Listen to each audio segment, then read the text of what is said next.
Hey guys, this video is basically just a whole heap of random stuff from Japanese beaches that we thought somebody might find interesting. One of the things that some people notice when they first go to a Japanese beach is the amount of rules. All these signs are all rules telling you what you can and can't do. Can't ride a bicycle down there, beware, there's cameras in operation, all sorts of different stuff like that. Don't play golf here, and a whole heap of other stuff. Don't have a fire except where you're supposed to have a fire. And usually there's old guys like this in reflective vests wandering around giving you pieces of paper explaining the rules and telling you what the rules are and telling you where it's okay to have a barbecue and where it isn't. Quite often too, they actually close these beaches at night, so this one is open till 10 o'clock at night and then everybody has to leave. So a little bit different. The car parking's controlled. Quite often you have to pay for parking, and again the car parks close at a certain time of night. Interestingly, with all the rules that they've got, usually dogs are allowed on Japanese beaches, which is interesting. A lot of places around the world don't have dogs on beaches because of obvious reasons, what dogs leave in the sand, but in Japan usually dogs are allowed on beaches, which is sort of interesting. The next thing you might notice is how much stuff people take. It really is quite incredible, the amount of stuff. They sort of, not everybody, but most Japanese people when they go to the beach sort of build a new house. Take tents and chairs and tables and coolers and barbecues and really build a house. One big difference between Japan and other countries probably is how much trouble they go to lay floors. They put down floors, plastic and different sort of tarps and things on the ground to make sure that you can sit on a surface. So usually they end up taking their shoes off and sitting on some surface, some clean surface like plastic or something. So rather than sit directly on the sand, or in this case there's some grass up there directly on the grass, they always like to lay down some plastic or lay down a big mat and sit on that. So build these little communities that you can see there. So that's actually a piece of grass up there, and the sandy area down adjoining the water is actually pretty vacant. Everybody's up there making it as civilized as possible, and this is the middle of summer too. We'll just point out too, this is like 35 degrees Celsius this day, so it's a pretty warm day, and all lugging all their stuff down and building their little community there. So it's all very civilized, obviously. And of course by now you're starting to notice the fashion.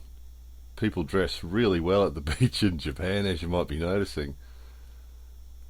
You'll notice these guys that you're wearing shoes. They're all wearing shoes, long pants, long sleeve shirts. It's 35 degrees and they're at the beach, and this is how they're dressed. Scarves, got scarves going on there, and the umbrellas, and the must be the best dressed beachgoers in the world. Those of you who've ever visited Australia, people walk down the beach in Australia usually wearing swimming costumes and carrying a towel over their shoulder and maybe an umbrella, and that's about it.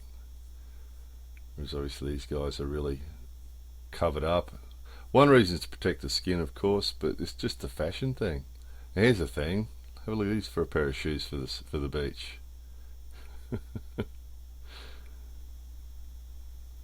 It's about looking good, isn't it? Doesn't matter how hard that is to walk in the sand. Looks good. It's fashionable. And here's a whole family of people wearing Wellington boots, like rain boots. That's interesting, isn't it? And they're wearing them, they're walking up down the beach and walking around the place, and they all four of them had their rubber boots on.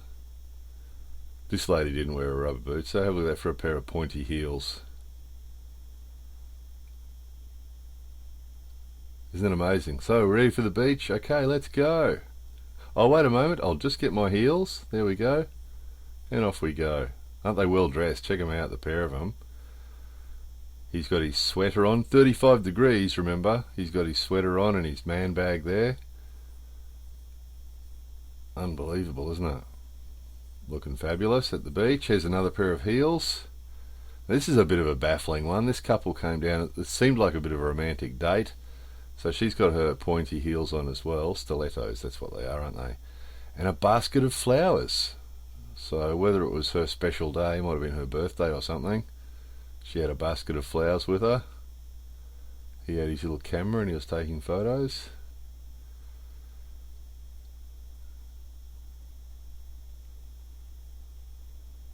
Incredible. So that's a little rock rock wall that's running along the side of the beach there, and you can see most people, not every, well, probably the majority of people avoid the sand. Come down, spend the day walking around just above the sand, just as trying to avoid the sand as much as possible. Not everybody, of course. This is actually an older man, down there with his trendy shoes on in the water, and his pink thing there keeping the sun off. Oh, here's a good one. Have a look at this cool dude. He's got his long sleeve shirt on, his cool sunnies, and his boots, and a bow tie. Hey, let's go to the beach. You ready? Okay, just one sec. I'll just get this bow tie on. Okay, let's go. So, fair to say, Japanese beaches are the most fashion conscious in the world. Pretty cool, huh? No doubt about it. And we'll just finish on these ladies here looking fabulous. And have a look at the heels. Big platform heels. And the umbrella, of course. Looking good. You've got to admit that looks good, doesn't it? Anyway, hope somebody found that interesting. More videos coming soon.